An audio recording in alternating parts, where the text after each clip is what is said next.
What would you say if I told you we have a new tool that will increase production and lower maintenance costs for your meat processing company? And it would pay for itself in just 6 weeks. When pigs fly! The new Ease Off Model Easy 4 replaces old spring-style carcass droppers and is faster, safer, and more reliable. The Ease Off lowers or lifts 1,000 pounds to or from your rail automatically using our remote control. Sounds expensive. Can I afford it? Can you afford not to try the Ease Off? It installs fast with just 3 bolts in place of your current dropper. The effortless operation will reduce fatigue and injuries, speed up your line, eliminate downtime, and increase profit. How can I order my Ease Off? Go to easeoff.com, EAZEOFF.com, and hurry because we are offering $200 off on the new Easy 4 for a limited time. Easeoff.com. We make pigs fly. Cows too. Ease Off LLC, Summersville, Missouri, 417-932-6419.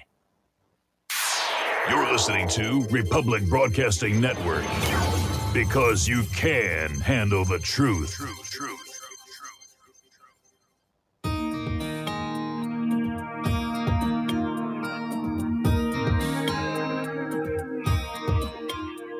The American dream has become a nightmare. Signs of the time are on cardboard on corners in town. Like a cancer that's silently spreading, there's an unspoken fear. We're on our way down. We must take America back. Hey, that's right. We must take America back. Broadcasting from my home studio in downtown Bellefonte, Pennsylvania, worldwide as National Intel Report on Republic Broadcasting Network and Liberty Lighthouse on Mojo 50 Radio and Patriot Nation Radio Network. I am Peter Serafine, the host of this 2 hours of common sense and constitutional discussion. Got a big show tonight. We got Brent Hamachek coming to join us at the bottom of this first hour, so roughly 6:30 Eastern Standard Time, 28 minutes from now. Brent Hamachek of humanevents.com, BrentHamachek.com, and CommonGroundCampus.com. And then at the top of the second hour, 7 p.m. Eastern Time, we've got Dave Sumrall is going to join us, the Justice for J6 champion, Dave Sumrall. But first, you get me for about 25 minutes. And you're already at least a minute into that. So you get to put up with me for 23, 24 minutes. This is a live call-in show, so your calls, questions, comments, and concerns are appreciated. 512-248-8252 is the phone line. Toll free, it's 800-313-9443. I want to start out by talking about, free speech and the recent injunction that came out. Y'all remember, right? Like, think back. Get into the Wayback Machine and go back to July 15, 2021. Of actions, Alex, that we have taken, or we're working to take, I should say, from the federal government. We've increased disinformation research and tracking within the Surgeon General's office. We're flagging problematic posts for Facebook that spread disinformation. We're working with doctors and medical professionals to connect to connected medical experts who are popular with their audiences with accurate information and boost trusted content. So we're helping get trusted content out there. We also created the COVID Community Corps to get factual information into the hands of local messengers. And we're also investing, as you all have seen, in the president's, the vice president's, and Dr. Fauci's time.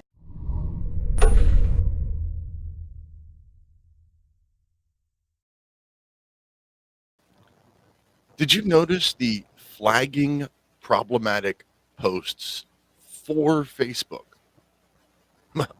I noticed it. In fact, I noticed it that day when that went out.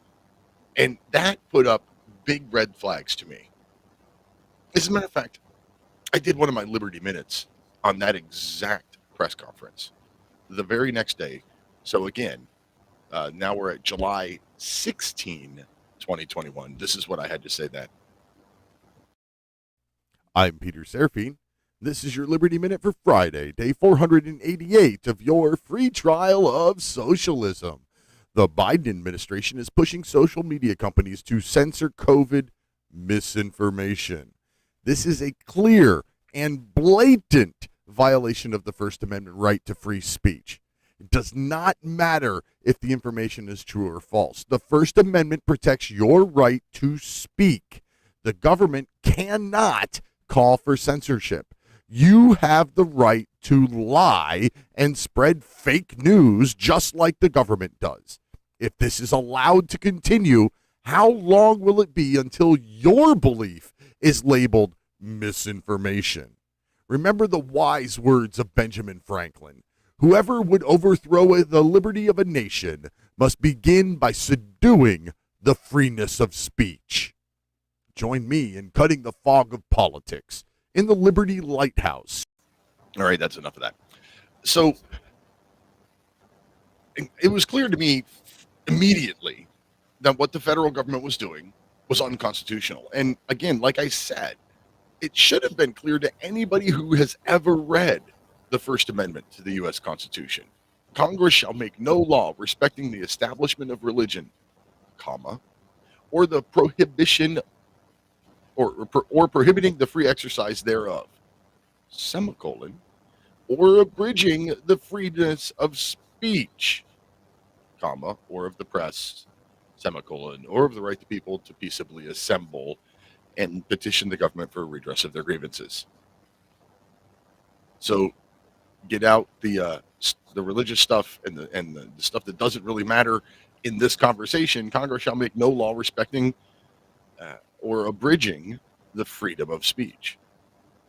Now, Congress shall make no law basically means government can't do it. And government can't do it doesn't mean that government has to find backdoor ways of doing it, like getting the social media platforms to do it for them. That's been proven over and over in courtrooms on a multitude of issues. So it was clear and blatant violation of our First Amendment. Now, it took 2 years.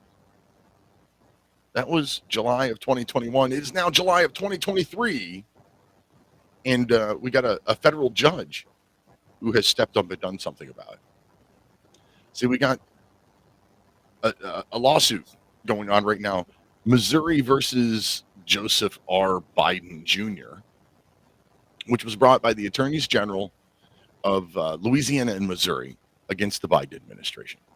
And it names many individual people as well as entire agencies as the people being sued. Now, this judge has issued a preliminary injunction. If you don't know what that means, hey, this hasn't gone to trial yet. There hasn't been a case yet. The judge has not heard the case yet. But there is enough evidence that this case will be successful that I am going to stop this action until the trial or until the hearing or whatever the case may be. So we got a Trump-appointed U.S. District Judge, Terry Doughty, from Louisiana, federal district court judge from Louisiana, stepped in and said that the federal government cannot contact social media companies for the purpose of censoring our speech. Hallelujah, right? I mean, it took 2 years, which isn't long for a federal case. And that brings up another one of my concerns about this whole process. We'll come back to that. You would think that this judge was gutting our constitutionally protected rights if you listen to the people on MSNBC. Their heads are exploding. They think that they are losing their rights left and right. See, the people, the progressive people, the collectivist people, they have all got this idea that if you're, spreading misinformation, then you're killing people, and that can't happen. But that view is directly contrary to the First Amendment that we just read, you can say what you want. It is your constitutionally protected right to lie if you want. And to give an idea of the importance of free speech, like there's a lot of people that say if you don't have free speech, you're not free people. There's a lot of people that say, free speech is in the First Amendment because it's the most important thing that there is. And that's probably true. But I've got 3 of my favorite free speech quotes. The right to think is the beginning of freedom, and speech must be protected from the government because speech is the beginning of thought. That was Supreme Court Justice Anthony Kennedy. The right to think is the beginning of freedom. And speech must be protected against the government because it is speech that is the beginning of thought. Powerful stuff, if you ask me. One of my favorite free speech quotes is actually a misquote or a misattributed quote. It's often attributed to Voltaire, but it was actually Voltaire's biographer who put it in a written biography of Voltaire. I may not agree with what you have to say, but I will defend to the death your right to say it. And I mean that. That's one of my all-time favorite quotes. Not just on free speech, one of my all-time favorite quotes about anything. And then one that became quite popular during the COVID phenomena was, if freedom of speech is taken away, then dumb and silent we may be led like sheep to the slaughter. And that was George Washington. Free speech is the thing that needs protected more than anything in our country. And I've said on my show, in my writings, I've said over and over again, it is the vile, disgusting, hateful, fake speech, lies, that need to be protected the most. It's easy to protect speech that you agree with. Anybody will do that. It's speech that you disagree with that you must protect. Now, you can refute it, you can argue, you can show they're wrong, but you have to protect it. You cannot take away the right to speak, or you take away the freedom of man. Now, it's likely, according to Judge, what's his face? This Louisiana District Court Judge, Daughtry, I don't know, Doughty. Sorry, Your Honor. According to him, this case is likely to succeed. And if this case succeeds, it's likely to become the most monumental free speech case in 100 years or more in the United States. Now, when you take that and you couple it with the Dobbs decision a little over a year ago, or about a year ago, and the other 2 very recent Supreme Court cases that have the left side of the political aisle's heads exploding about this far-right extremist court. Oh, what? No, you can't just wave a magic wand and make everybody's student loans disappear, for example.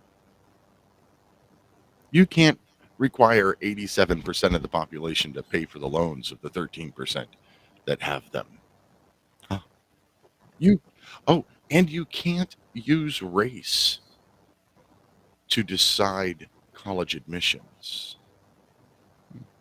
These are pretty big Supreme Court cases that have all come down within the last year.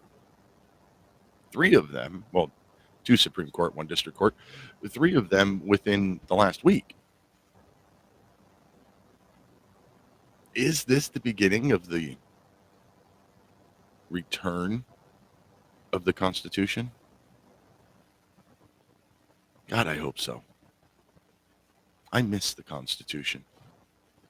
I miss the limited power that it provided, the protections that it provided to we the people. They've been gone for a long time, and I've missed it. One more thing about this Supreme Court, or this court-related stuff, this judicial branch discussion. 2 years. A clear, obvious violation of the First Amendment rights of every American citizen was broadcast from the podium of the White House over or almost 2 years ago. It took 10 days shy of 2 years for a judge to actually do something about it. That's too long. I understand there's a process. You got to start doing little courts and work your way through the big courts and blah. But that's too long. What if it had been, cutting off the hands of redheaded people? How many hands would have been cut off in that 2 years before it made it into the courts?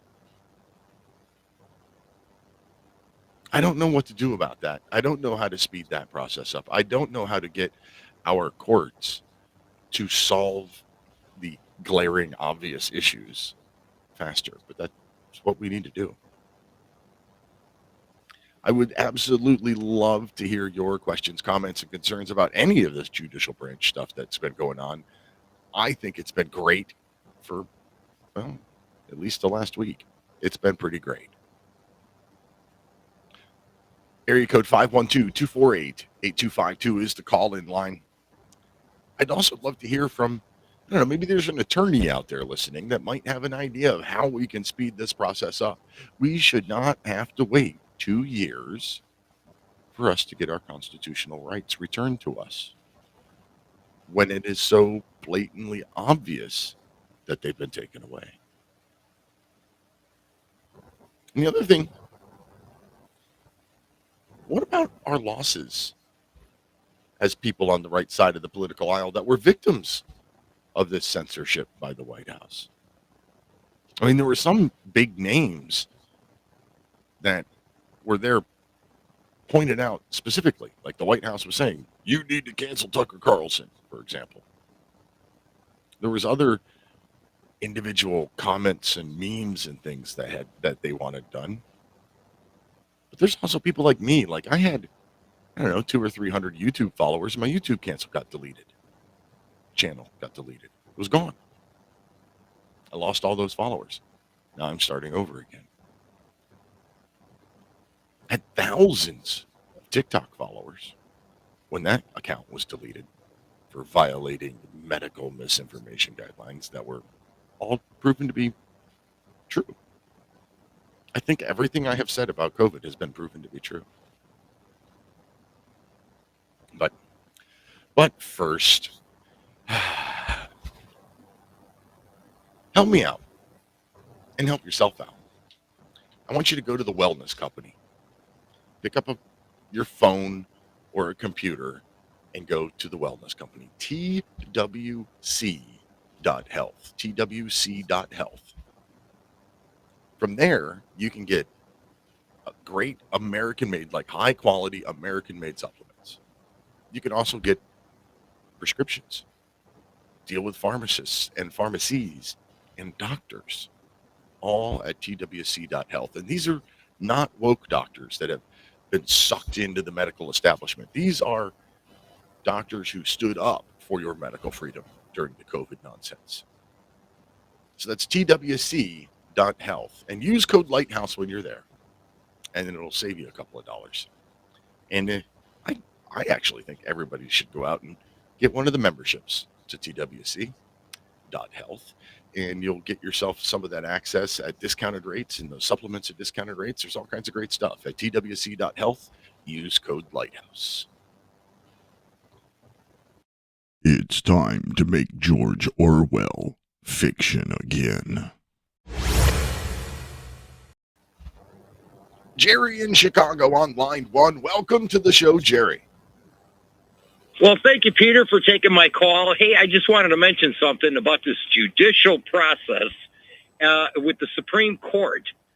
They are there to decide whether it's constitutional or unconstitutional.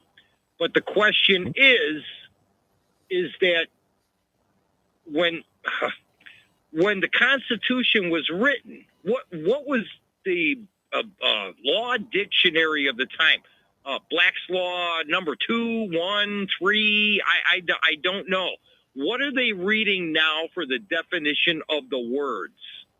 See, that's a great point. I had a discussion with one of my more liberal friends recently about the Second Amendment, and I was going through, and I referenced a recent case. It was the Lloyd Brunson case, and not the Second Amendment, the Lloyd Brunson case, where I had Lloyd on the show last week, and I brought this up, and I brought it up to say this is really interesting, and it turned into a discussion that morphed into the Second Amendment and the definitions of words.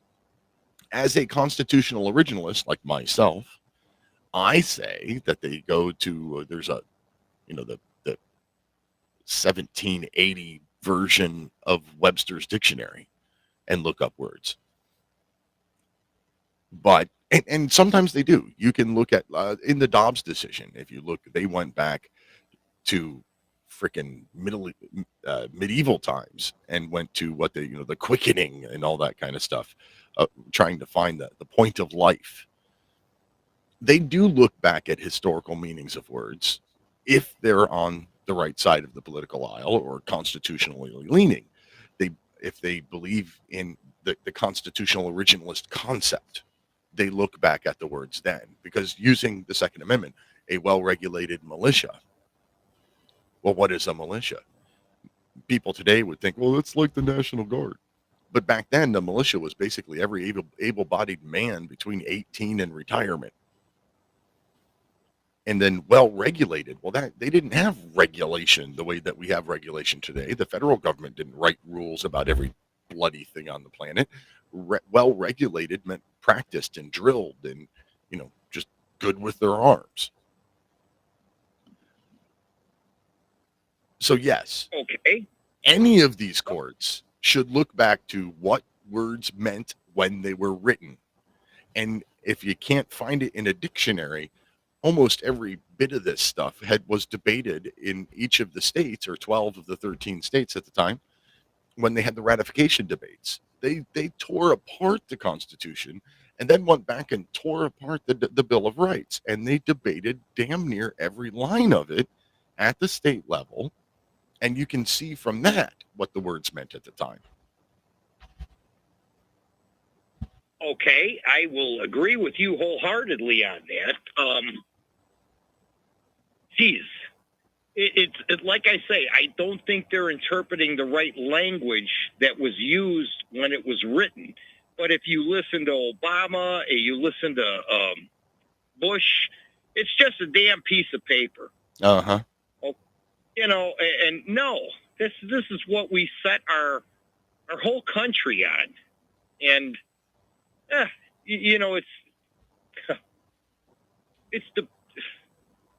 it's unbelievable that it has gotten this bad, and nobody has stood up and said, enough is enough. And here's the other thing, too. You got rules, regulations, statutes, codes, policies, revisions, acts, mandates. Okay? Most of those are not laws. Most of those did not go through Congress, and therefore are unconstitutional. Absolutely. And they're being broken at every level of government, whether it be city, township, county, state, federal. I completely agree. And that's why I do this show. That's why I do my writings. That's why I do everything that I do. Because we need to get back to the Constitution as it was intended, not the Constitution as we perceive it today. Hey, Jerry, I got to let you go. Thank you, man. Thank you. Thank you very much for your call. I greatly appreciate it. We got Leodent in the Twitch chat room says that constitutional violation should go straight to the Supreme Court. I like that idea, but unfortunately, the Supreme Court, they only take 70 cases a year or something like that. They would not have time to hear every case that went straight to them that way. We got Pat in Fort Worth on line 3, but I'm going to have to ask you to hold on, Pat.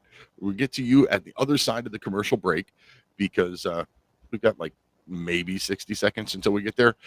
And when we come back on the other side, we also are going to have Brent Hamachek from BrentHamachek.com, HumanEvents.com, Common Ground Campus. And let's see here. But yeah, Brent and Pat on the other side of the break. Be back in 3 minutes. Around the clouds, what goes up must come down. Antelope Hill Publishing is America's leading publisher of dissident books, bringing you a wide variety of new translations and original works on every subject, from the funding behind the transgender movement to firsthand memoirs of World War II previously inaccessible to English-speaking audiences. We publish books that mainstream publishers won't touch, full of information that challenges the political status quo. Whether you count yourself as a political dissident, student of history, connoisseur of philosophy, or enthusiast of exciting and thought-provoking fiction, you owe it to yourself to check out our catalog. With exclusive offerings like The Transgender Industrial Complex, Solzhenitsyn and the Right, The Open Society Playbook, Opioids for the Masses, and many more, there's something for everyone, and new titles are added every month. Check out our catalog today at AntelopeHillPublishing.com and use code RBNReaders2023 for 10% off your order. That's RBNReaders2023 at AntelopeHillPublishing.com. Standing 6'4", weighing in 245 pounds of crime-fighting, political science analyzing brawn. Ladies and gentlemen, Dr. Patrick Slattery. So, Mike, get off this anti-cicada agenda. I'm a born-again traditional Christian, and my favorite possessions are right here on my nightstand. That would be the King James Bible and my .357 revolver. I'd rather be ruled by Chinamen than Jews. Cool it with the anti-Semitic remarks, right? Just because you steal an election and terminate the republic doesn't mean you terminate the people in the republic, because we're still here. I'm not taking the vaccine.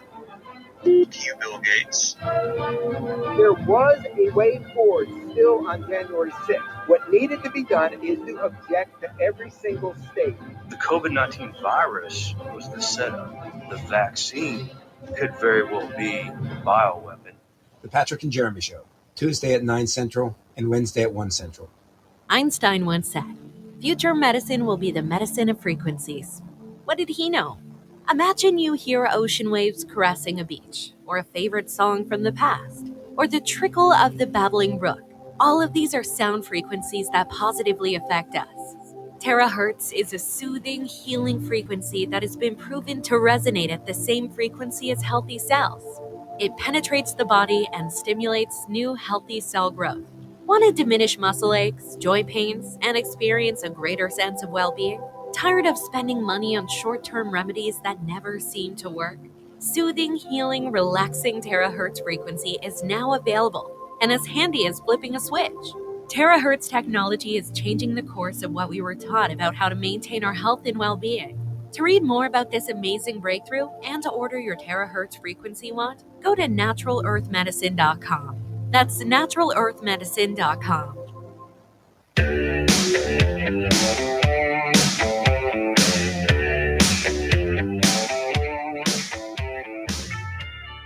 Hey, welcome back. I'm Peter Serafine. Please remember to support free speech. You can support this network, support this show. Go to their websites, donate to them.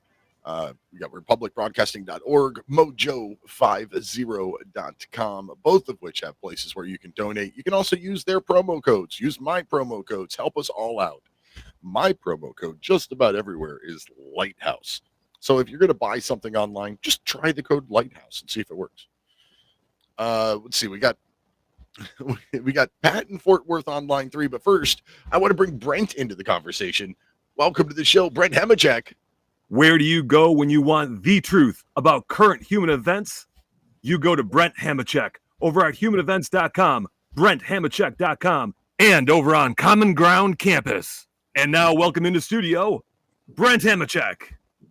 Welcome in studio, Brent Hamachek. It's good to be back. I always enjoy the half hour here each month. I live month to month just for this half hour. I appreciate it.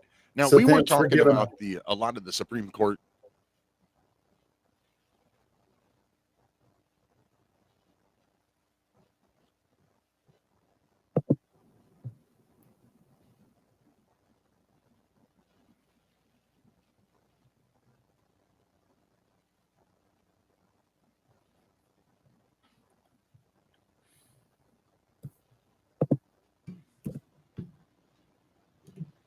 Hey, Brent, can you hear Peter? I think he froze up on us. He did freeze up, and no, I can't hear. There's no motion. Lost him.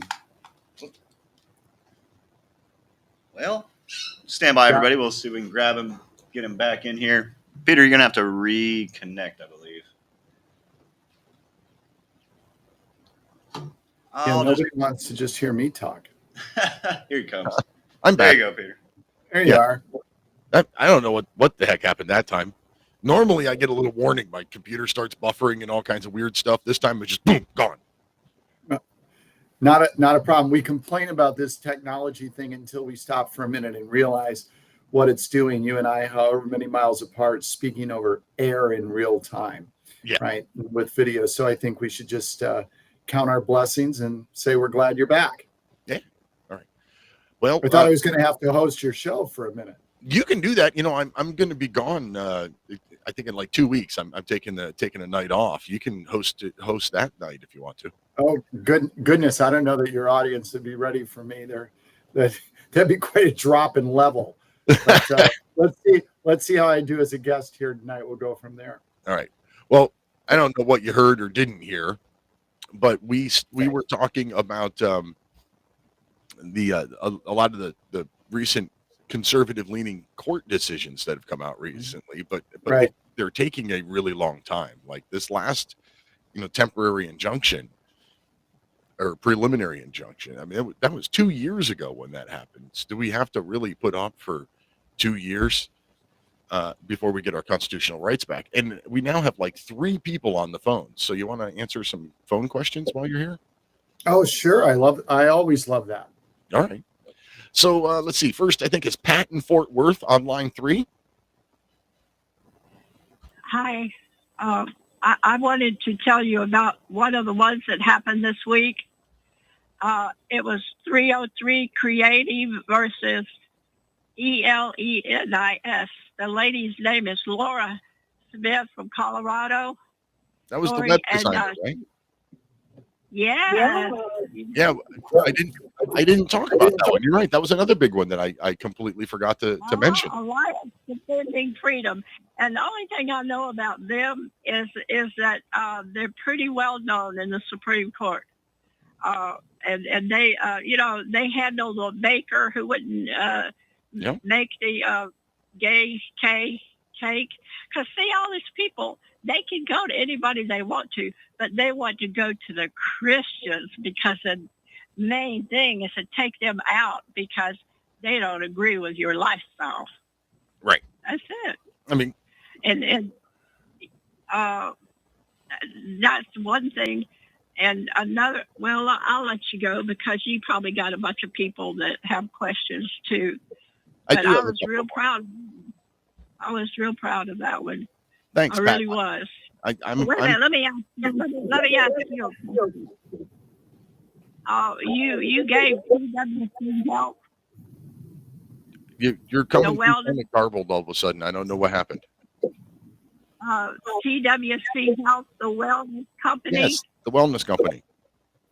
You dwindled off when you gave us the code. Lighthouse.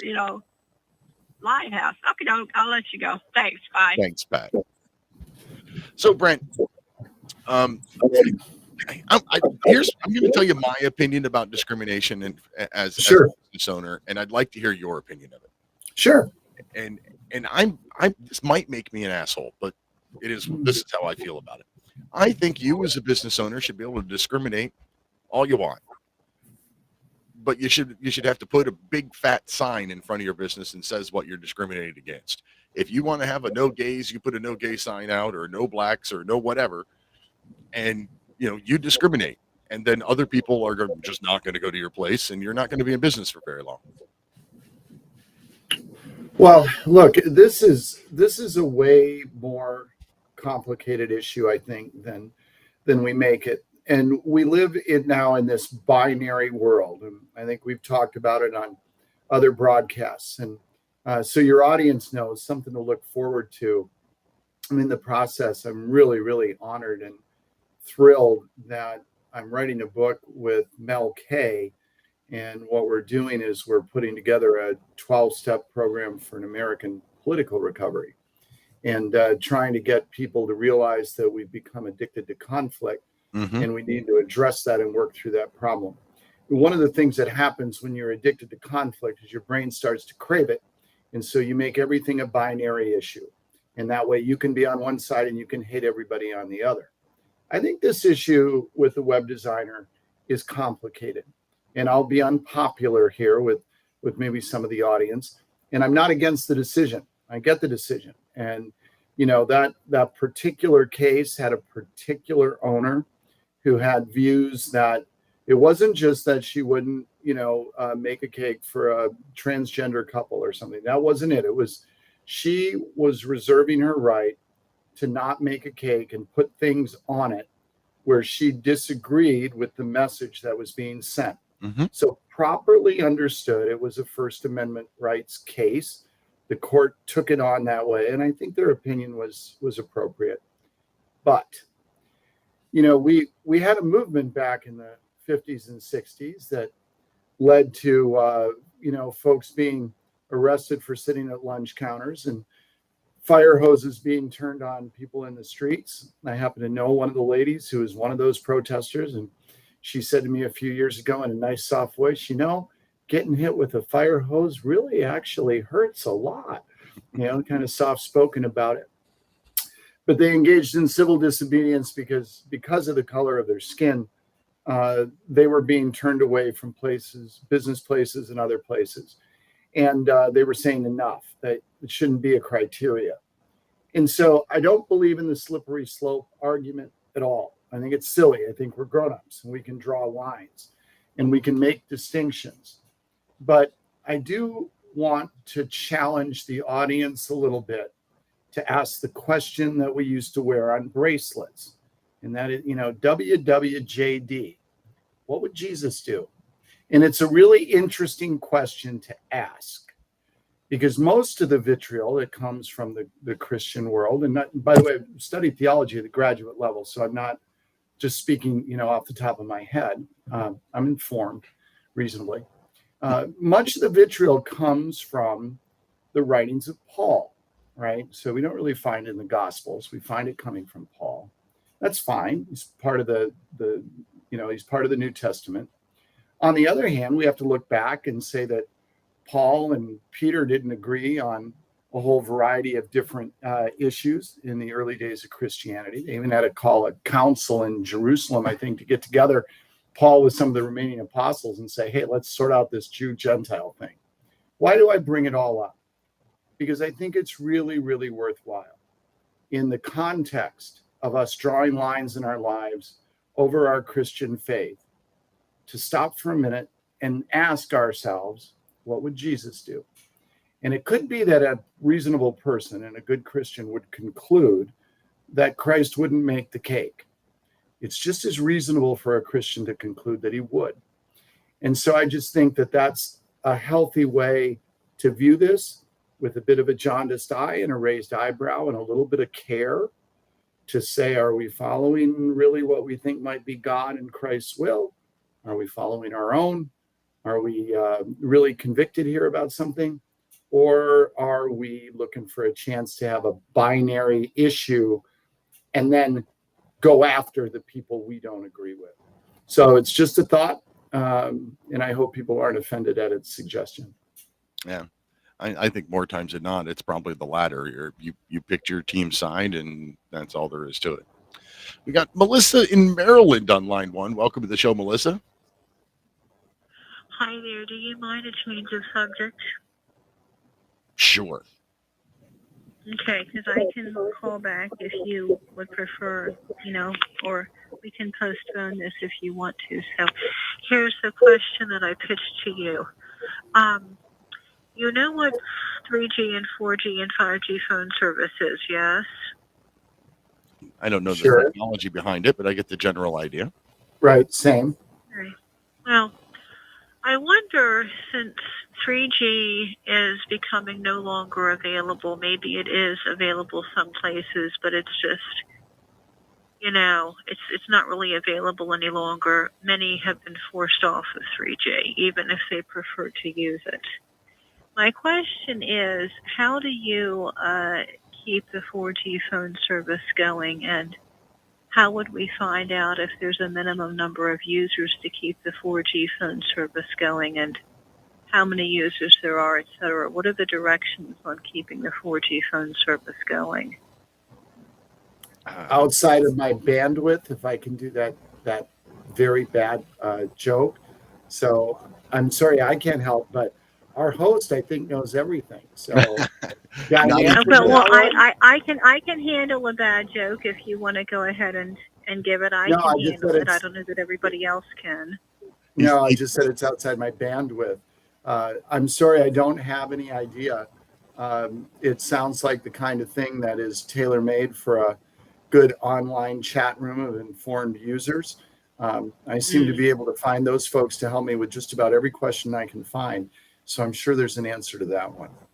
My head goes to the business side of it, and in the if I'm the people running the company, and I've spent millions, if not billions of dollars putting up the 5G towers and trying to migrate everybody over to 5G. I don't want to maintain 2 or 3 different systems. I want to maintain one system. It just makes more monetary sense. So I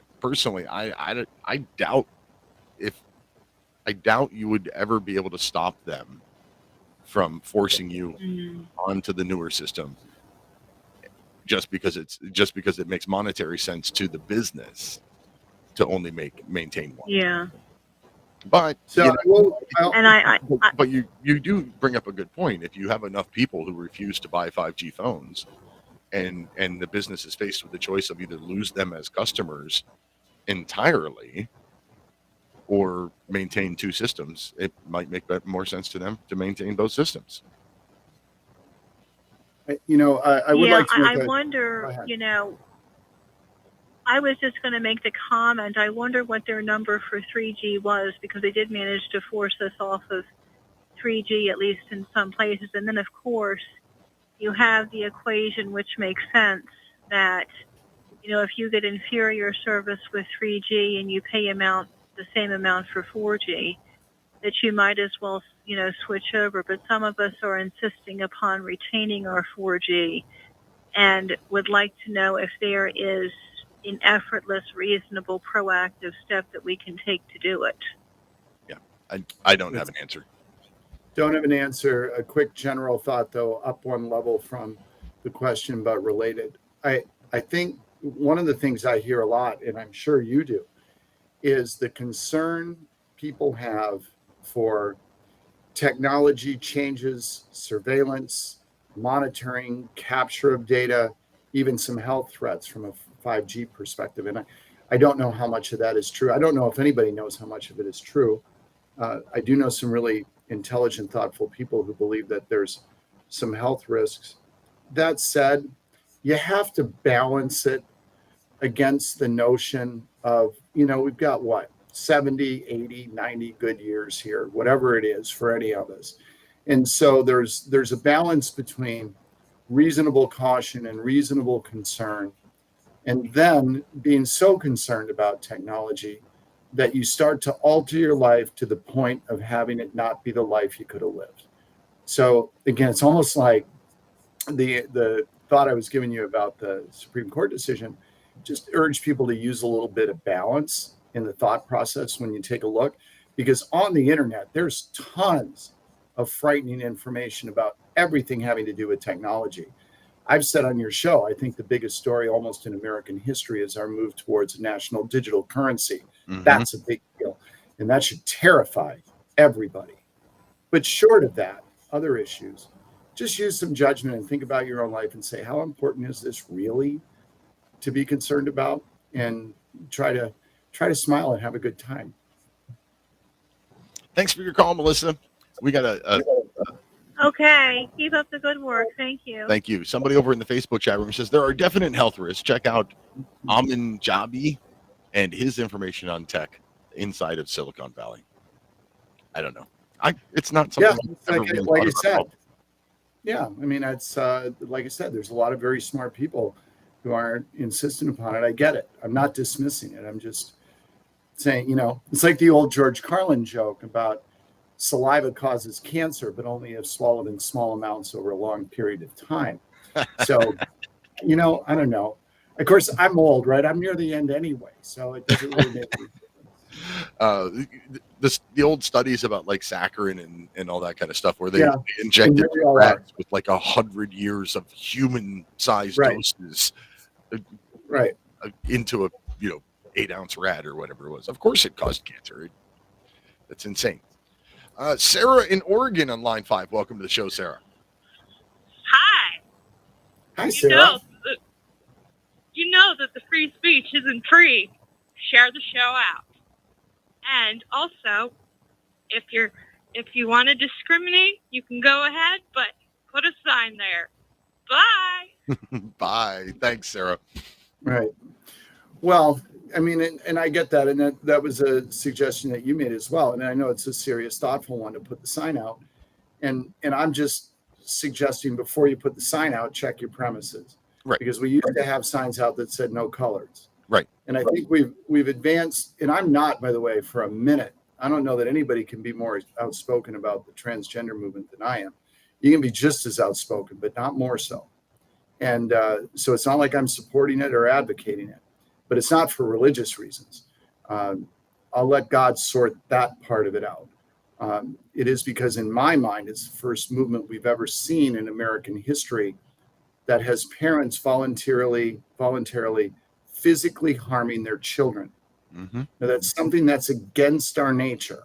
And then somebody will call in and say, well, no, the parents don't know, the schools don't tell them, the doctors don't tell them. I understand that.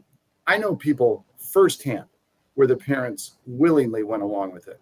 Mm-hmm. So it's not just about it being snuck around the parents. So I get it, right? I think it's a very serious thing. When you're able to instigate a movement, and like all movements, it's driven by hate. All movements to be successful have to be hate driven. It's the only way to rally enough people. And we've seen tons of them in our history. Never where parents voluntarily physically harm their children. So it's serious stuff. But if you're not going to make them a cake, just think about your motives and what's really going on here and ask what Jesus would do. I don't know what Jesus would do, right? And my guess might be different from yours. But it's a thought. I agree. All right. Let's see here. Right to bear arms. I carry a firearm just about everywhere I go. And if you own a firearm, I highly recommend that you get some carry insurance to protect yourself from both civil and legal liabilities. Right to bear insurance is the one I recommend. It is the most affordable carry insurance on the market, according to Pew Pew Tactical, at $11 a month. Starts at $11 a month. And if you use code Lighthouse at protectwithbear.com, you'll save 10% off of that $11 a month, making it even more affordable. That's code Lighthouse at protectwithbear.com. I think the Supreme Court did well with both the cake baker and the web designer, because they looked at both of those cases as speech related cases and compelling speech. You can, not only do you have the right to say whatever you wish to say, but you also have the right to refuse to say something that you don't believe. Both the web designer and the cake baker are using their art form in order to send a message. that speech. Right. One of the things that's interesting to think about is if, and again, I'm not suggesting this either. These are just things for people to sort of consider. One of the things to consider about this is if you'd like to see this movement start to subside, perhaps in some ways, the answer is make them the cake. Your first caller called in and I think made a really good point. You know, they said, look, you don't have to go to this cake baker. You can go somewhere else. You don't have to go to the web designer. You can go to someone else. Why did they do it then? Well, of course, they went there to pick a fight. That's why they went. They didn't go because they needed a website design and these were the best people or it's the only person in town who can make a cake the right way. No, they went there to make a fight. So don't give them one. And that can be an effective tactic sometimes, not all the time. So it is, I can't stress enough, it is about not being reflexive and binary in our thought processes about every situation we encounter. And I do frankly find it most disturbing in the Christian political movement, because this general question I threw out to you right away about what would Jesus do, we have a lot of people in this country running around telling people what Jesus would have them do. And I think if you're a real Christian, you already know, and I'd be very suspect of anybody standing on a stage or talking to you on the internet or soliciting you through an email, telling you this is what you have to do in God's name. Listen to yourself, not to the people that are doing it. Because by the way, every single person that's doing that is making money doing it. And I wonder what Jesus would say about that. Yeah, that's a really interesting, thought-provoking question there. I have one per show. That's it, I'm done. We've got 10 minutes left or so it's going to be mostly dead air because I just used up my quota of good stuff. All right, well, what have you been up to? Like Common Ground Campus, where are you going next? Where have you been? So we're in summer break, but we're in the process of having a foundation formed up behind us in support of our efforts. So very soon we'll be reaching out to the public for ways to make donations that are, hopefully tax deductible. Check with your accountant in support of what we're trying to do. And so that continues. And my partner, who I always mention, Felissa Blazek, is working really hard behind the scenes to make all these good things happen. And then for your audience, I think they'll be really interested in the book that I mentioned I'm writing with Mel K. And I, your audience, they probably all know who Mel is for sure. And probably half your audience or more watches her.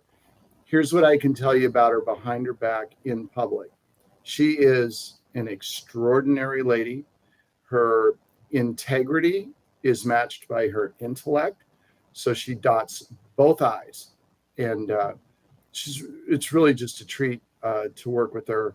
I'm thrilled that she asked me. I have no idea why she asked me. She could have probably asked just about anybody that can pick up a pen, and they would have done it with her. But I'm grateful, and it's our opportunity to try to show Americans a better way. And to, as Mel says, to leave their R's and D's at the church door and go down in the basement and just engage with each other. And so our book is going to be designed both to share thoughts and ideas and how we got to this place and steps to work through. But we're also going to have specific things at the end of every chapter to say, look, if you want to take what you just read and you're maybe forming a group in your neighborhood or your community or something, and you want to have people have an opportunity to join in, here's some stuff you can do, right? Either individually out on your own or together in a room or together as a group in public. So it's part book to read and it's part manual to use. Should be out well before this year is out. Again, at my age, I'm in a hurry.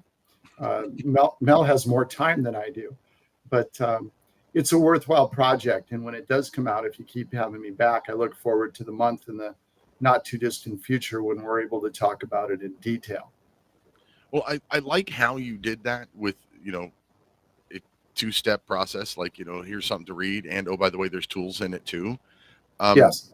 I have written a bunch of things, just a bunch of like articles, blog posts, whatever you want to call them, just in the last few days.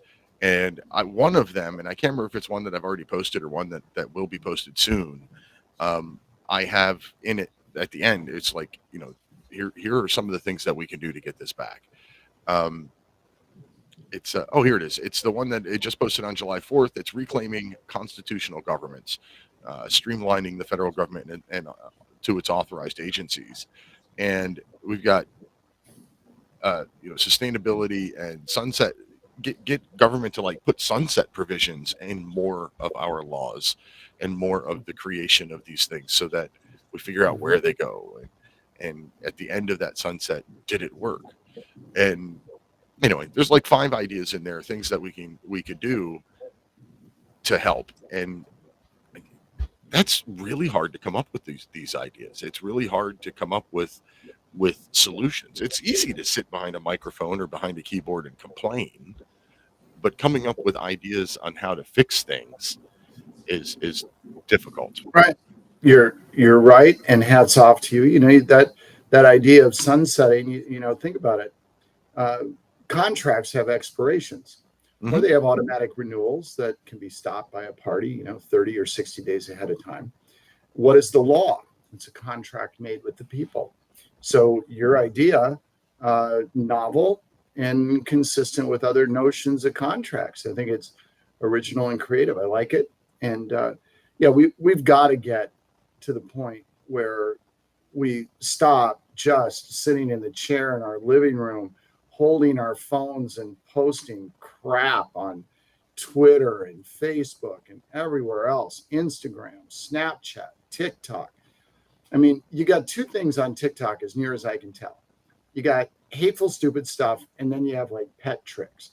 And I don't know. You forgot to have naked girls. Yeah, I suppose I guess I wouldn't recognize one if I saw one at this point. But the point is that, just be part of the solution. I mean, I think I say it on your show every time, and we're running out of time, so I'll say it one more time. I'm proud of Felicity and I because we're doing something, right? We're not just sitting back and complaining. Right. Well, thank you very much, Brent Hamachek. Lynn in Maryland and Patrick in Texas, please stay on the line. We'll get to you on the other side of this commercial break. Brent, we'll see you next month. Be back in 3 minutes. You bet. Take all our money and send it abroad. We must take America back. We declare the schools and more things made in USA. It's the least we can do for the red, white, and blue. We must take America. Hey, we're all clear, Brent. I'm trying to figure out how to hang. Oh, here we go. That's See you right. next month. See you next month, sir. Yes, sir.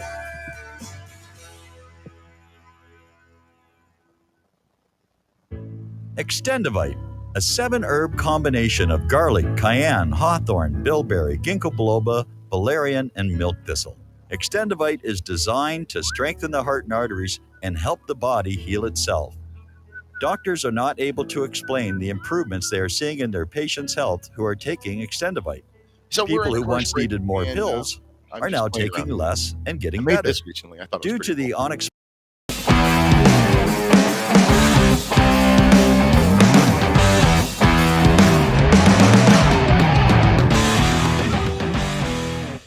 or liquid form for just $69.95 for a 2-month supply. To get started, call 1-877-928-8822. That's 1-877-928-8822 or visit heartdrop.com. Extend your life with Extendovite. Find your inner rebel at Dixie Republic, the world's largest Confederate store, located in Travelers Rest, South Carolina. The anti-white, anti-Christ, anti-Southern world ends at the asphalt. Welcome to God's country. Log on to DixieRepublic.com to view our Southern merchandise, from flags to t-shirts to artwork. At the store, browse through our extensive collection of belt buckles and have a custom-made leather belt handcrafted in our Johnny Rebs Gun and Leather Shop. That's DixieRepublic.com, where you can meet all of your Southern needs. Support those that support the network. Support Dixie Republic at dixierepublic.com. Email proudsouthern123@gmail.com and let them know that RBN sent you.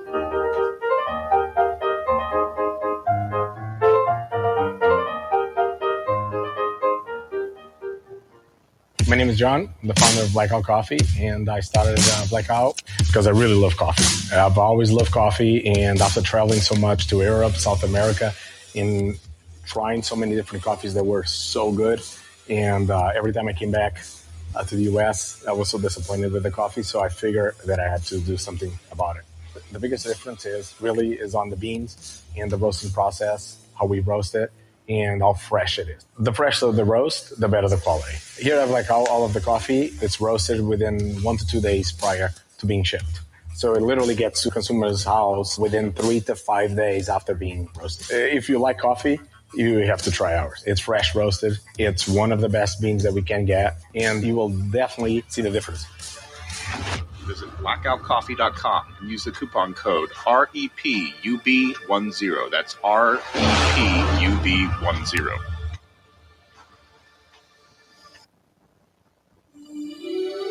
This is RBN, the Republic Broadcasting Network.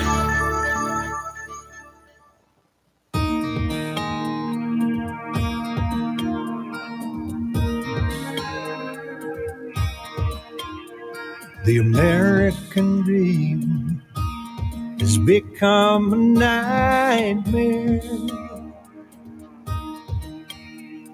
Signs of the time are on cardboard on corners in town. Like a cancer that's silently spreading, there's an unspoken fear. We're on our way down. We must take America back. That's right. We must take America back. Welcome back to the top of the second hour of National Intel Report live on Republic Broadcasting Network, Liberty Lighthouse on Mojo 50 Radio and Patriot Nation Radio Network, and anywhere else you find the program. And just so you know, I'm back on YouTube. It's youtube.com at liberty-lighthouse. This is the first one that should be live streaming to YouTube since I went back on there. Let's check that out while I'm talking. Gonna give it another shot. I'm not thrilled that I chose to do this, but I did. I did it mostly for my own website. I can connect my website to YouTube and have the videos there. It's a lot easier than trying to upload them individually or anything like that. So I did it out of my own convenience, and no, maybe I won't get deleted this time. We'll see. We're supposed to have Mr. Dave Sumrall with us, but he hasn't joined us yet. And we've got a couple of people on the phone, so we'll go to them next. Lynn in Maryland on line 1. Welcome to the show. Lynn? All right. No, Lynn. You hear me? Hey, there you go. Now I hear you. Okay. All right. Thank you very much for taking my call. I appreciate it, Peter. And your guest name is Brent, right? Brent, yes. What was his last name? So when his book comes out, I'll know. Hamachek. Hamachek. Okay. Hamachek. Okay. All right. I would have had it one letter off. Okay. Thank you very much. When it comes to 5G, et cetera, and the internet, what I always want to argue for is my civil rights to not participate in any way, shape, or form, to be able to access telephone numbers and information.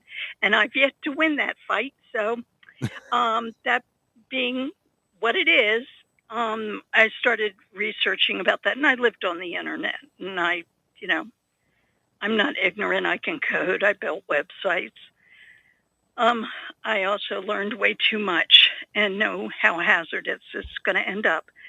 But one of the things, and I'm sorry I missed Brett, in case he's listening, years ago, I asked God to show me anything that was wrong in my life. And that wasn't the reason I was calling, but since it came up while I was listening, I'd been in 12-step programs for 30 years. And I was doing research on Christian cults. And AA stuff kept coming up, AA web pages. And I mean, I'd be sitting there thinking, yeah, disgruntled alcoholics who can't stay sober, you know. And I didn't look at them. And they kept coming up. So you might want to check out Orange's website for a start. And it's like, how did I not know this? How did I not know that Rockefeller, I mean, I've read the big book up 10 zillion times, you know, Rockefeller funded the big book of AA for Pete's sake, you know, and I knew that stuff about Rockefeller. Okay, but that isn't the reason I called. When it comes to the website, and I do have a question. Did the Baker's case come up a second time? No, Or were you just referring to the first case? No, they were referring to the first case because it had a great similarity to the web design. Yeah. Okay. Because that one was more of a technicality and not because of any, you know, personal objections. But be that as it may, the website creator, though, what I found out, the person who supposedly, and it's like, this just aggravates me to death, because how do you get a case right up to the Supreme Court? Don't you have a defendant? You know, where was this person all along? It turns out the guy had no idea, and he's not gay. And he never requested to have a website built. No, the website. How did it get all the way up to the Supreme Court? The website one was because they passed a law in I forget where it was now, Colorado, whatever. Colorado. Yeah, they passed a law that you couldn't discriminate, and I don't even. It somehow they managed to get a hypothetical in front of the courts. And No. She actually named a person in her case and even showed a picture of the guy. Oh. And the guy didn't know it. And he's not gay. He's married to a woman. Okay, and then when it comes to the religious stuff, I'd recommend a book, The Family, by Jeff Sharlet, Sharlet, because my whole thing was learning about the Council for National Policy. Well, actually, they fall under the family who sponsors the National Prayer Breakfast, and you know, and plays footsies with dictators all over the world. And they have their own form of Christianity, which has taken over our churches in the past 40, 50 years. That's lovely.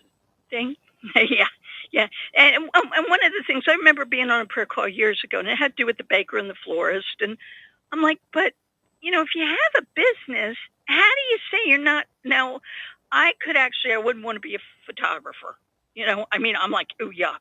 And I'm sorry, it's just my thing. So I'd have to say, you know, I can pick and choose who I want to photograph their wedding. But if you've applied for a business license, there are laws. So, I mean, okay, it got to the Supreme Court, so you can choose for religious reasons to say that that's not to your liking. But I think we have to be careful. It's like, because I remember as a kid when there were signs that said, we don't serve blacks. You know, and I just, you know, I wouldn't want to do that. Then yet, you know, certainly shoes and shirts are required for men and women, and there's no inappropriate behavior in my restaurant. You know, you're going to be added there if you're acting inappropriately, whether you're heterosexual or homosexual. You know, no, be careful, behave yourself. So, but it would be tough to be a business because, you know, there's some things that would be really offensive, but putting just a topper on top of a cake, I wouldn't have a problem with that. You know, I may not agree with it, but I don't have to sit there and be involved in the wedding for that. Right. And besides that, you can place the topper on there when you get the cake to your reception. You know? Thank you very much. Thank you very much for your call. I appreciate you, Peter. You always have thought-provoking program, and I'm grateful. Why, thank you, Lynn. Thank you. There's a lot of reasons I wouldn't want to be a business owner today. The regulations where you got federal and state regulating every freaking thing. One example I heard just recently on another radio program was the idea of handicap parking spaces. So, you know, whatever state has a rule or the federal government the rule of how many handicap parking spaces that you have to have in your parking lot based on the total number of parking spaces that you have. Even if those parking spaces are absolutely never used, even if your business is something that no disabled or handicapped person could possibly take advantage of, you still have to have handicapped disabled parking in front of your place. Like, there's what's the the road to hell is paved with good intentions. A lot of the laws that are there were made for good purposes, but they're one size fits all, cookie cutter. Everybody has to do it this way. Blah. That's all there is to it. You do it my way or you get out. And that's just wrong. Patrick in Texas, line 3. Welcome to the show, Patrick. Hi, Peter. The Seventh Amendment, you're talking about the Constitution. And the suits of common law, the right to trial by jury will be maintained and shall not exceed $20. And as a judge, can rule by himself. That's they didn't like all the the judges just basically dominating, so they kept them to $20, and that was the idea there. So what's up with all this summary judgment? Like Michael Gaddy talked about it, where this Missouri judge said that that states' rights doesn't apply. It's actually the Supremacy Clause overrides it. And he just make it out of his hand. That's summary. He called it summary judgment. So did Jim Fetzer. Professor Jim Fetzer talked about summary judgment when he said that's the biggest law in law right now. So, and then there is Attorney General William Barr. He was speaking in at the podium in Federal Society. He said equity law is unconstitutional. Now, equity law, they took English common law and maritime law and mixed it, come up with equity whenever you don't have a clear fine or penalty. He can just ad lib. And so they give him a lot of power, and it's unconstitutional according to Attorney General Barr. It's on video. So one way they get their jurisdiction is you hire an attorney. You give him power of attorney. He will call the judge and give him and accept any ruling he comes down with and give him jurisdiction. And so it's kind of inside how they do their dirty trick. And then, these page 99 of Federal Judge Dale, Great American Adventure, these corporate laws are called statutes, and their control is deceptively obtained by consent by civil contracts. So he's saying there, this is statutory law, and you're giving them consent by your civil contracts. Okay, so here it is, page 13, the Uniform Commercial Code. Court decisions are based on commercial law or business law and criminal penalties associated with it. Rather than openly calling this new law maritime admiralty jurisdiction, it's called statutory law. So this statutory law is actually commercial law, and it's actually this Uniform Commercial Code that they drew up, during the Second World War, and they passed it 6 weeks after he killed John F. Kennedy. So this is what's going on under the surface. Everybody else thinks that everything's just fine when it is absolutely not. They're deceiving you through their civil, deceptive civil contracts. They create these, these equity courts. They deceive us all the time.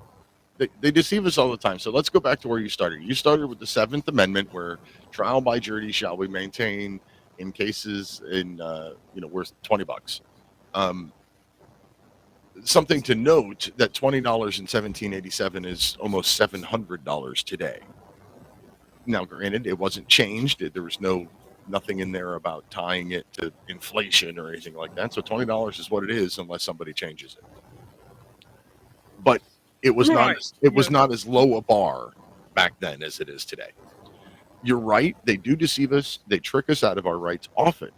How many of the January 6th prisoners that are sitting in jail because they were tricked into waiving their right to a speedy trial. It's a lot of them, hundreds of them were tricked into waiving away their speedy trial right. So now they're rotting in jail. They do that a lot. Deceptive practices, and they do it with the what was the other, the summary judgment.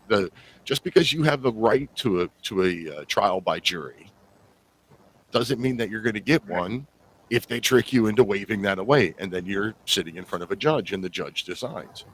Which I don't know how anybody would do that. I don't know what could be said to convince me that I want to go in front of a judge instead of a jury. But that's what they do. They do it a lot. If I may. They do this by civil procedure. Rules of civil procedure is how they conduct business in these courts. And Canadian courts, the definition of a person is someone who's incapacitated. In other words, you can't conduct your own affairs, so you have to hire an attorney. And so that's what their person. That's what a person is. And then you got Black's Law, 4th edition, a definition of a U.S. citizen, a corporate entity. This is right there, interface, but you ain't going to be able to do nothing about it because that attorney he's following that rule of civil procedure. And that's the way he conducts business. That's the way he gets paid. And it's a big money racket. They follow their procedure, and it's all corrupt. The only way we want to do that is get back to the actual rules. Law courts at common law. They're not doing common law. FDR changed that, and it changed. He said we're not going to have nothing but military style courts. I don't care what you call them. And then thereafter, statutory, all the common law cases they call your proceedings, your how you say your plaintiff and all that. That was changed from common law pleadings to statutory pleadings. Common law pleading is whenever, if you have a violation in common law, it's a trespass. You trespassed on my First Amendment rights, and that's how you bring it. Is a trespass. They do that totally different. So it's all about statutory. That's all I got. I don't want to try to do this. I just want to show people this is the corruption. It's big money, and it's the way they engineered it from the top down. Yeah, thank you for taking my call. Thank you for calling. It's definitely been morphed into something unintended. It's not what it was supposed to be. It's not what it was framed to be, and that's why I'm hoping that some of these recent decisions by our courts are bringing our constitutional rights back to us. I hope that Brian and Debbie McCartney over in the Facebook chat room are wrong when they said our Constitution is not coming back. I'm hoping they're wrong, and that we're starting the slow, gradual process of bringing it back. It took over 100 years for us to lose all of our rights. We're not going to get them back in a weekend. It's going to be a slow, long, drawn-out process. Pat in Fort Worth on line 5. Welcome back. Hi, Peter. I just wanted to tell people that there's some apps on you put on your phone that have the Constitution. One shows just like an American flag, and that'll give you a breakdown of all the issues and everything and other things about it. One thing, and you can go there and look at it yourself in a heartbeat, So I wanted to say that. Plus, I want to say for all the people who come on and they say this is what really happened, I wish they would tell us where they're getting it.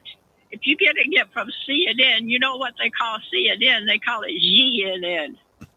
China. GNN. So I want to know where they're getting it, because sometimes when I go to Conservapedia and I want to see what's a Christian point of view of it, I may have to go through 25 or 30 entries before I find what I'm looking for. But it's worth it. Yeah, it is worth it to find the information. Yeah.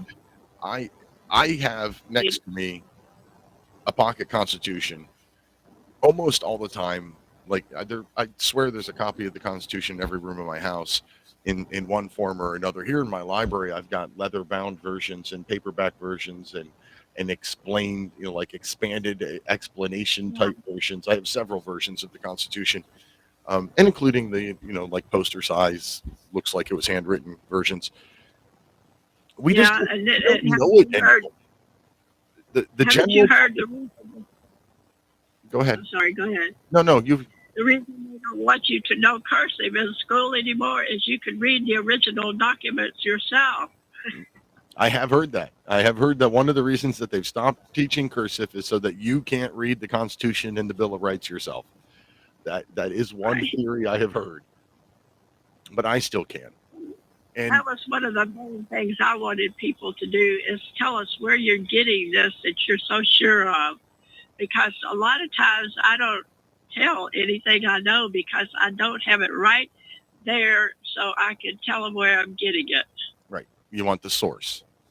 I always appreciate Yes, sources. I do. Yeah, because then I can go look at it myself to see what I think of it. Okay, that's mainly what I wanted to say. Thank you very much. All right. Thank you very much, Pat. Bye. All right. If you're watching in one of the video platforms, you may notice that there's there's a little thing on the screen that says defund the thought police. It's a bumper sticker that you can buy at liberty-lighthouse.com. Defund the thought police for $9. My newest item that I just recently added to my website is a t-shirt that says give me liberty or give me death, preferably liberty. And that's $20. Liberty-lighthouse.com. I've got, I don't know, a dozen or so t-shirts. Some of them are funny. Some of them are serious. Some of them are quotes from our founding fathers. I've done a lot of work to my website over the last week. I have started to write articles again. I think I said that while I was talking to Brent Hamachek in the second segment. I have a new article being posted. Hopefully, if I can keep it up, I'm going to put up a new article every week. The one that I just posted yesterday or Tuesday was the one that I already mentioned in the show. It's reclaiming a constitutional government. I have let me look. I can't remember what's when. Anyway, it's loading. Sorry. Please bear with me. Talk amongst yourselves for just a moment. So I have, I don't know, earlier in the week, I have the unconstitutional impact of the Fed, the Federal Reserve, and then I have reclaiming the constitutional governance. And then tomorrow, the unconstitutional impact of the Federal Department of Education will be posted up on my website, liberty-lighthouse.com. One of my guests, Mr. Mike Ford, who comes in once a month, he keeps asking me to write more. So I'm trying to do that, and hopefully you enjoy it too. I greatly appreciate you going to check it out. And while you're there, check out some of the merchandise too. The Defund the Thought Police bumper sticker is one of my personal favorite items. Anyway, call-in show lines are open, 512-248-8252. Toll free 800-313-9443. Let's move on to something a little more fun. A little more fun and a little more funny. Did everybody see the DoorDash delivery driver who delivered a $20 pizza to a nice big house and then said to the person who answered the door, said the lady that answered the door says, "Hey, this is a nice house for a $5 tip." And the lady said, "Thank you." And he said, "You're welcome. F you." Except for he didn't say F. He actually used the word, the 4-letter word. If you haven't seen the video, I'm going to try to grab it during the commercial break. I was unable to do that before we came on air, but I wanted to. I've heard a lot of people talk about it, and it's bringing up the discussion of when to tip and when not to tip in our country. And that's valid. I mean, are you tipping on the total money spent for a delivery driver? So like this DoorDash guy, it was a $20 pizza. So a $5 tip is a 25% tip. That seems pretty good. Or are you tipping based on the service that's provided? Like how far did that delivery driver have to go to deliver that pizza? How far away was that pizza joint? And if it's, 10 miles, it's $20 enough. So that's one way to look at it. And of course, there's also we've become a tip happy society for sure. Like you go to a regular old coffee shop and they flip around the little square cash register to you and they want you to tip them for what? Making your coffee. You're not bringing it to my table. You didn't have to come take my order. I wasn't sitting here for 2 hours while you came back and checked on me repeatedly. What service did you provide? You made me a coffee and handed it to me. And I got another take that I haven't heard anybody else talk about on that particular thing. It has to do with DoorDash specifically. Bring it up in 3 minutes on the other side of this commercial break.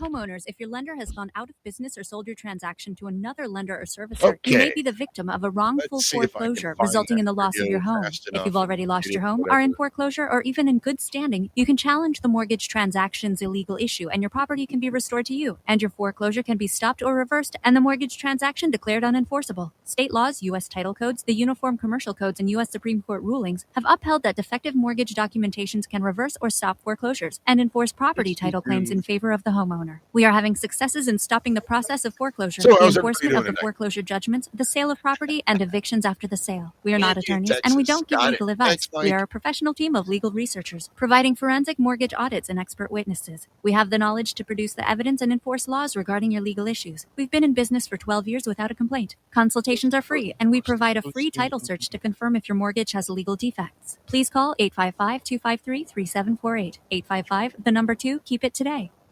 Here's some interesting news. Due to all the recent claims about possible nuclear wars, viruses, solar flares, and civil unrest, people are scrambling to prepare and stockpile food. But the one thing out of reach for many is an underground bunker. Until now. Because you can now have a 3D printed underground bunker in just one day. An excavator digs a hole in your backyard, and 3dbunkers.com shows up in a small truck and sets up their 3D printer under a tent completely undetected. They can print as many rooms as you want at a fraction of the cost compared to traditional metal bunkers. 3D Bunkers uses polymer concrete, which is 5 times stronger than regular cement. YouTube 3dbunkers.com and watch the video. The creators of 3D Bunkers is looking for a business partner that can help bring this technology to the world. And we need to protect our way of life without living in fear. Contact Brad at 3dbunkers.com for more details, or visit 3dbunkers.com. Corporate media dominates the American opinion. Finding independent voices that counter this avalanche is becoming increasingly difficult. With the endless corruption running rampant throughout our government, independent voices are needed more than ever to battle the offensive against our freedoms and liberties. As a listener of RBN, no one understands this concept better than you. Now it's up to you to do your part. The time has come for you to take action and begin broadcasting the truth to hundreds or thousands of people every month. Sound impossible? Quite the contrary. With pointed slogans from LibertyStickers.com, you can reach countless sleeping Americans unaware that they live in a real-life wonderland. LibertyStickers.com has a huge inventory of political bumper stickers and messages that reflect the truth about our government, our politicians, and the future of America. With so many in stock, there's one perfect for you. Visit us today at LibertyStickers.com. Again, that's LibertyStickers.com. Do your part. Your voice is important. Let it be heard.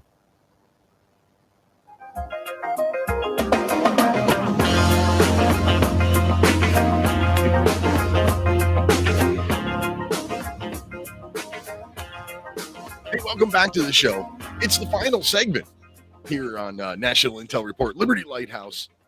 I'm still trying to download the clip. Having difficulties, technical difficulties as usual. But while we're back, we've got Andy in Texas on line one. Andy, welcome to the show.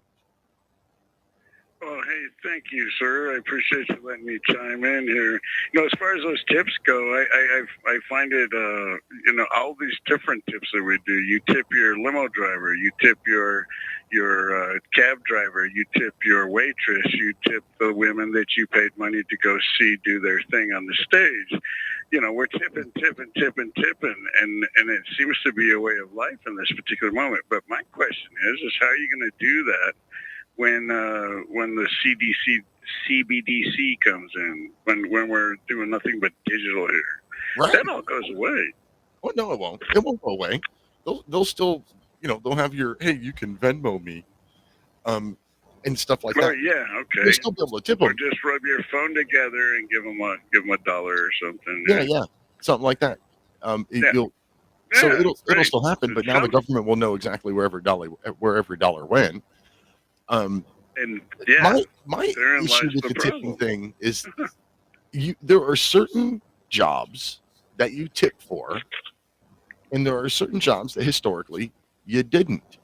And now it seems that everybody wants a tip. Like 10 years ago, when you went to Starbucks, for example, and you got a coffee, you didn't tip the Starbucks person. And now they expect it. And it's not only do they expect to be tipped, they expect to be tipped well. I don't know if you saw the video or not, but I'm going to play it here where it'll just be, an audio version. But let's see how this goes.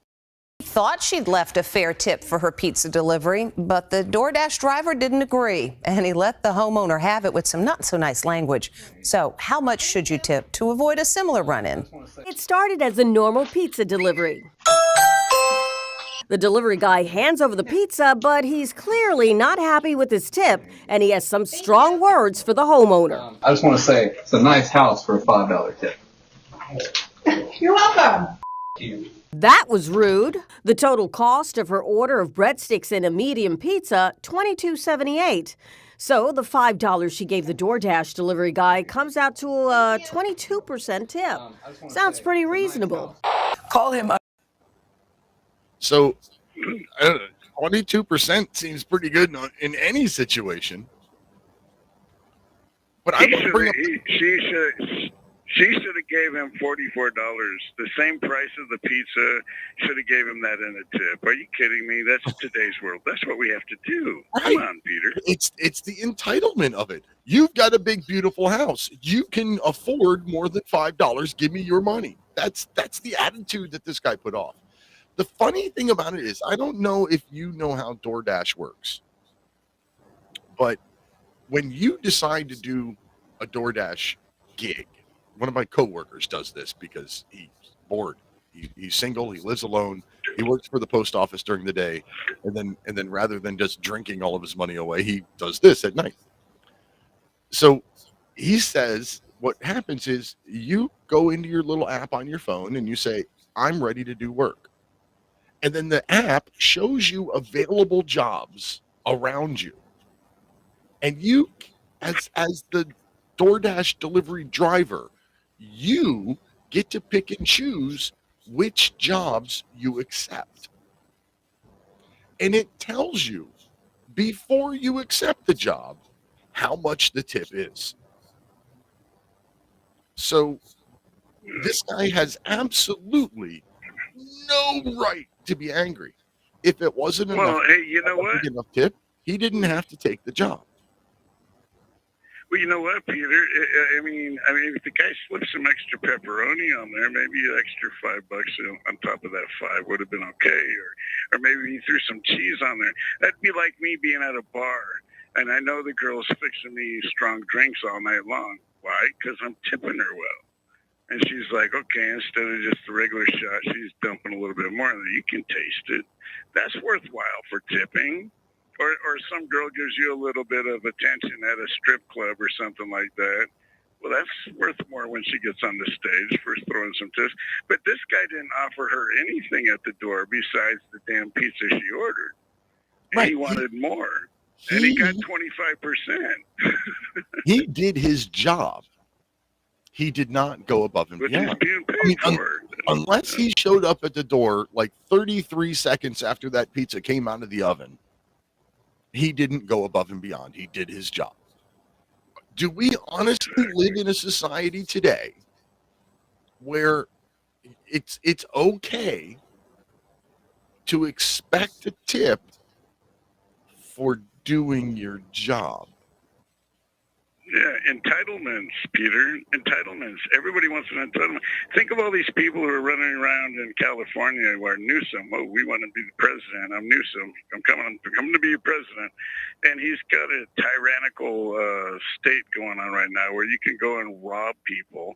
You can go and smash cars and take stuff out of people's cars. Go into grocery stores, fill your grocery cart up, walk outside. As long as it's under $1,000, you're good to go.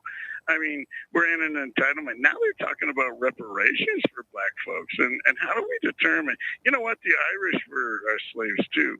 And they should be entitled to reparations. You know what I'm saying? If we're going to go that route for reparations for slavery, we've got to do a whole lot of this. Look, it's entitlements. Everybody wants a free ride. Everybody. Anytime anybody brings up the Not idea everybody. of reparations for slavery in the United States, there are 2 points I want to bring up. The first two things that come to my mind is that there's like 150 countries in the world today that still have slavery. So why don't you focus on them? And the other one is that, I don't know, I seem to think that 700,000 dead Americans, mostly white men, was a pretty good amount of reparations for your freedom. No. Well, here's one for you, Peter. And the sad thing is that we don't realize it. We are the best slaves of all time because we actually believe we're free. Right. Yeah. Yeah, we're really not Well, that's anymore. just how it goes. No, we're seriously not. There's so many ways. 2.2 million laws on the books. 2.2 million laws, Peter, on the books. I mean, personally, right now, what I'm saying might be against the law, and if it's not, it will be tomorrow when they pass it through the House and then the Senate, and boom, we're off and running. You know. But we don't have to do that for laws anymore. We just get some department or agency somewhere to do it. You know, we get. They're going to, you know, the Federal Communications. An executive order. Yeah. The Federal Communications Commission can say criticizing the government, or, you know, you're not allowed to call yourself a slave. That's illegal. $500. Well, hey, the most strongest word in the English language, and I think it goes in a couple of different languages, but it's just two letters. It's no. And the problem is getting people to understand that, hey, just say no to this and the show's over. No, I'm not doing that. But you can't get everybody to do that. And that's the beauty of their plan that they've done. They spent a lot of time dumbing us down. They've got us in a direction where they want us at. They own everything with Vanguard, BlackRock, State Street, and there's others in there. But these are our three main players. These people own everything. You think they care about losing $40 billion with a Bud Light ad for some stupid transgender thing? Or do you think that the movies really, you know, Disney's owned by these guys? Do you think they really care about losing their business? They're going to push whatever they want to push. They own it all, and I think people need to understand that. People, they own it all, and that's why they don't care whether they lose money here and there. They're talking about 22-point-something trillion between these three organizations, Vanguard, BlackRock, and State Street. With that kind of cash, you've got to comprehend the trillions, because just $1 trillion is a phenomenal amount of money. But you got $22 trillion worth of assets in their investment company, and they own all these controlling interests in all these different companies. You look at everything. Twitter. You think Elon Musk owns something? No, he doesn't. He's the main purchaser, but BlackRock owns most of that. Same thing with Tesla. All of this stuff, they own it all. We're in trouble, people. And these guys can push us in any direction they want. You know, Mike Rivero yesterday, he said, by 2030, they said the fashion industry will be gone, and all they'll be selling is uniforms. And he was like, no, you can't do that because the fashion industry has a whole lot of money. No disrespect to Mike Rivero.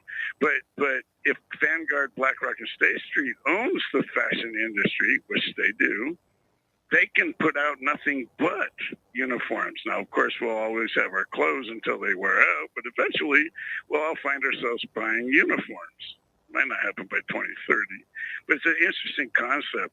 We need to understand that these people, that was the whole idea with the Federal Reserve. That was the entire idea with the Federal Reserve. They wanted to get us to a fiat currency. Notice after 1971 with Richard Nixon's little pen writing thing and stuff, that we found ourselves in the midst of billionaires, billions and billions and billionaires. But prior to that, we already had a couple of billionaires, which were the Rockefellers and Rothschilds, which I'm sure are trillionaires at this particular point because they own our monetary system. Rothschild said a long time ago, give me the monetary system of any country, and I care not who makes the laws. And there you go. And there's where we're at. And now this fiat currency, and they're killing it now. The dollar's going down. And guess what? The Deagle report said something about they want a bunch of us dead by 2025. Apparently, that's their projection. We're going to be down like 100 million people in our nation, and yet they're bringing in all these refugees. Is it replacement or is it a trap for everybody? Attract everybody to the United States, and then we just kill them all right here and now. Who knows what these people have planned? Was it Jefferson was it Jefferson who said that he feared bankers more than armies? Oh, absolutely. He did say that. And there's a good read with a story about Patrick Henry, which has a lot to do with Thomas Jefferson. And there's some things people should know about Thomas Jefferson. That we're being told he's this great guy and stuff, but he did some pretty devious things, as did everybody back then. That just it didn't get written about. Some stories have it, some stories don't. But either way you look at it, if we don't, because there's not really a whole lot we can do right now. They mastered the whole flipping plan. Remember the statement from Obama? I got two words for you: predator drone. He wasn't directing that at just anybody. He was just directing it. I got two words for you. Talking about his daughters, I think. Don't mess with my daughters. I got two words for you: predator drone. I took that very seriously. And look at the drones they have now. Can you imagine a little Amazon drone pulling up to your house because you said something bad on the radio, and you think you're out there getting an Amazon package and they blow you up? I mean, this is where we're at. And yeah, it sounds far-fetched, but that's where we're at. Well, I don't know if you listened, but there was a while back when I was talking about something that the post office has been doing. So, as a rural mail carrier, the post office has been changing how our pay is evaluated. And so in the old days, about every year or two, they'd spend a week or two counting every piece of mail that I got and then extrapolate that out as an average. And that was basically my salary until the next time they did that. Well, now they've gotten so that the little scanners that we carry to scan our packages now track freaking everything. And they want to know like how far it is from the mailbox to the house. And so they GPS traced us with the scanner for, a week. And then we had to sit down, and it took like 8 hours. You had to sit down at a computer, and you had to identify every one of the little breadcrumbs that the GPS thing tracked. You're just like, this is where the mailbox is. This is where the front door is. This is where I park. This is where the mailbox is. This is where the front door is. This is where I park. I get 700 mailboxes on my mail route. So I had to do that 700 times. And, here's a stoplight. Here's a railroad track. Here's a yield sign. Here's whatever. All of that stuff. And at first you think, okay, whatever. Makes the post office more efficient. Great. But then I got to thinking, the post office is part of the federal government. I don't like or trust the federal government. And I have just identified the front door of 700 people. And it's being done all across the country. So somewhere in some database in the post office computer systems is the front door, the exact GPS coordinates of every front door in America. So when you bring up the whole Amazon Predator drone, I'm like, well, I know how they could do it.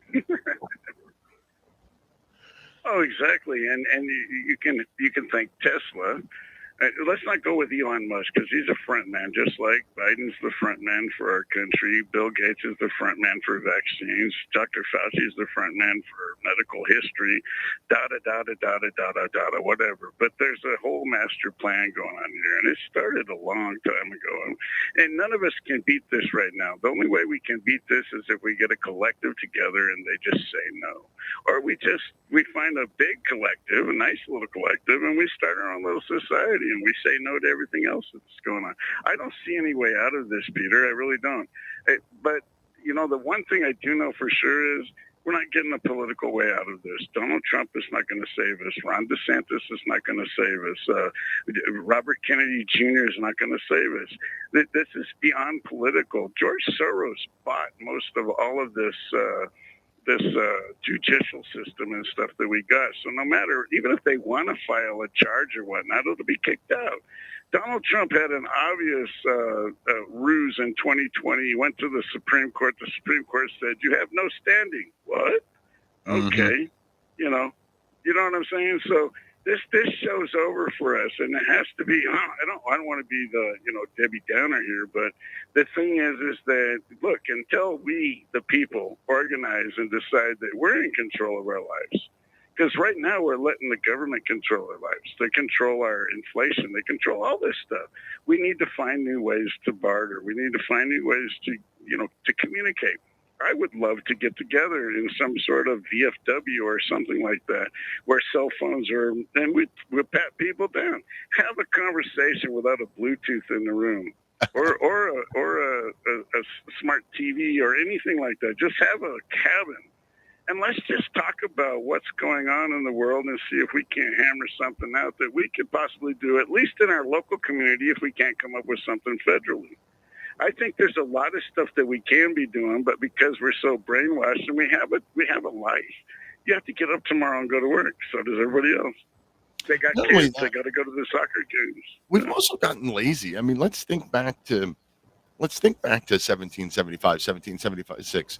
Those guys all had jobs too. They had their jobs that they had to do, and think of life back then. There was, when you weren't at work, you were chopping wood, and you had to chop wood year round in order to have enough wood for winter.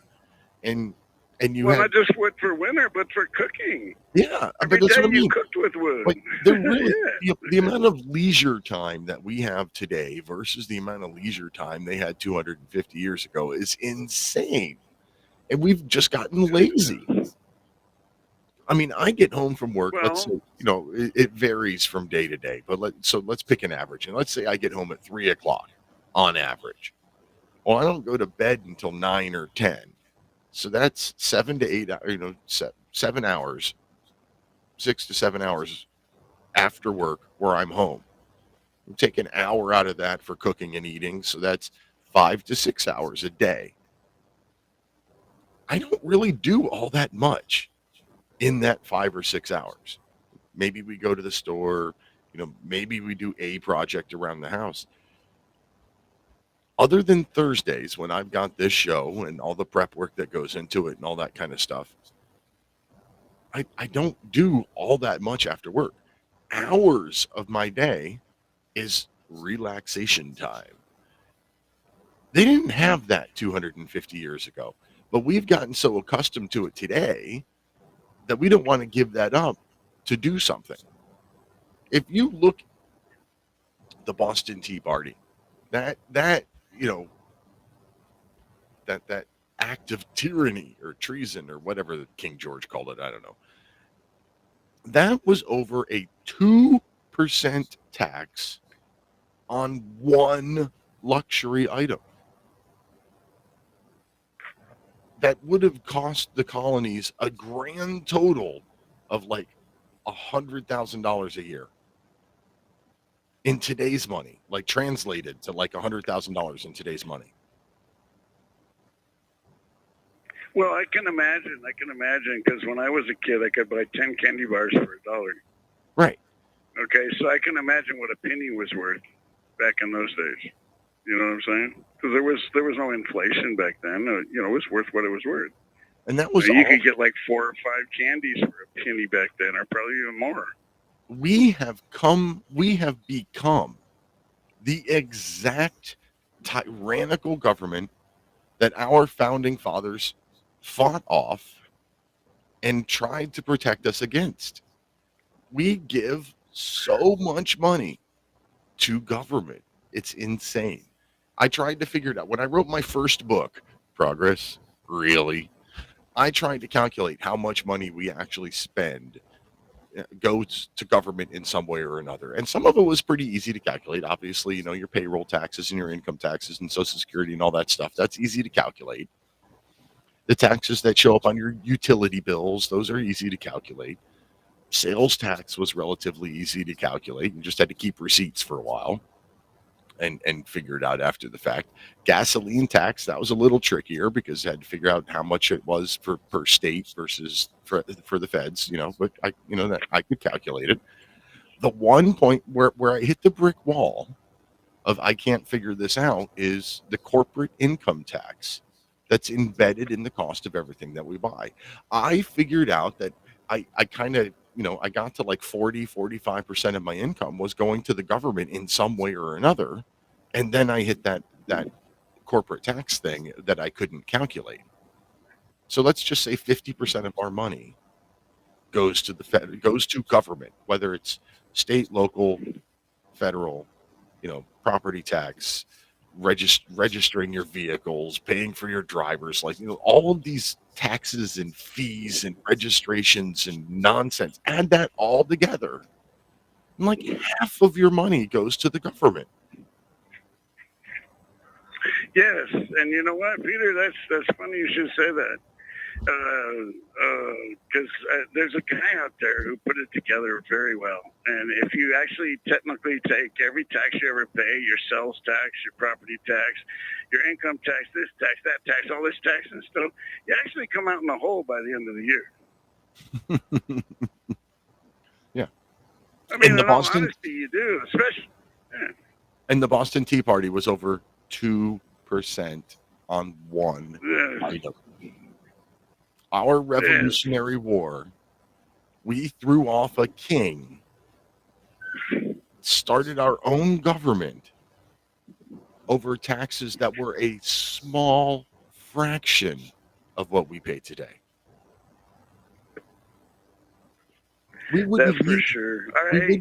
We wouldn't need handouts and entitlements if we were allowed to keep our own money. Well, we wouldn't need handouts or entitlements if we owned our own places. Just think about this. What if we actually engulfed farming instead of trying to get rid of it? Instead of bringing in box stores where there's just a certain amount of farmers and then we cut up all this food or we make this bread and stuff, but we actually grew our own food. What if we engulfed that? What if we took on barter instead of money, instead of cash? I mean, there's so many different directions we could have went, but these people decided to manipulate us using this cash thing. Mm-hmm. And that's how they got control of this. And since we don't have a gold standard, we're screwed. Thank you, Peter, for the time. I appreciate you, bro. Thank you very much for the call, Andy. It's always a pleasure. You bet. All right. We've got, 5 or 6 minutes left in the show. If anybody else wants to call in, 512-248-8252. Toll free at 800-313-9443. I think Andy's right. It was the money. It was taking over the entire monetary system of our government that really gave them the control. Whoever they are, the political elites, the industry elites, the rich people, whatever it is, whoever the group is that's ruling everything. They did it through the money. It could be because of the income tax where they completely flipped how the federal government gets paid.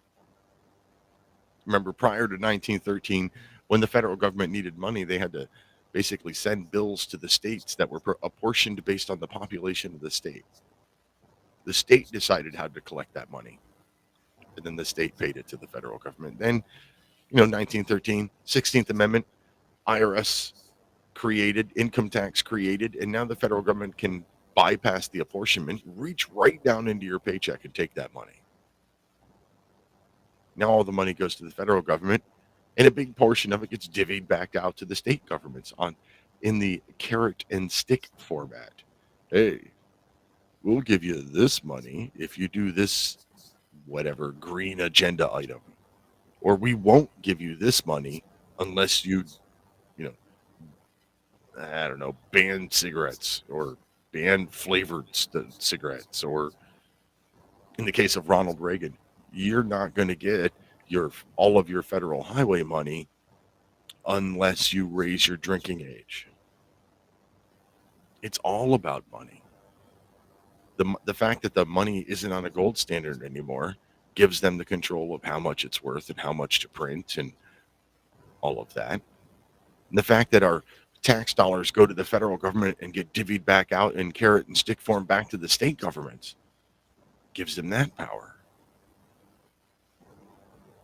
And that same year, the 17th Amendment, when they changed how the senators elected, basically robbing the state legislatures of all of their power in Washington, D.C., destroying the sovereignty of the states and their one mechanism of standing up against the federal government. So now they control the money. With money is power. We all know that, right? Money is power. There's a really interesting video out there. It's several years old now, and it was done by one of the, I want to say it was an Ivy League university. I don't remember. I'm going to have to find the video again, bring it in. I've used it in the show before. I'm going to have to talk about it again. But it's about the influence of money in politics. See, it doesn't matter how popular an idea is. It doesn't matter how common sense an idea is. A bill presented in Congress has, let's say, a 20% chance of making it, no matter how popular it is. How the likelihood of a bill passing only changes when there's significant money put behind it. That's a problem. We're going to talk about that here on a show real soon. Hey, if you're listening live on Republic Broadcasting Network, stay tuned for Edge of Darkness with Jeffrey Bennett. Thanks to Brent Hamachek, my guest, for joining us this evening. Thank you, Mike, my producer. Can't do the show without you. Thank you, my listeners and callers. You're why we do this show. Until next week, protect your liberties. Once they're gone, there's no getting them back. God bless America. We must take America back. We must take America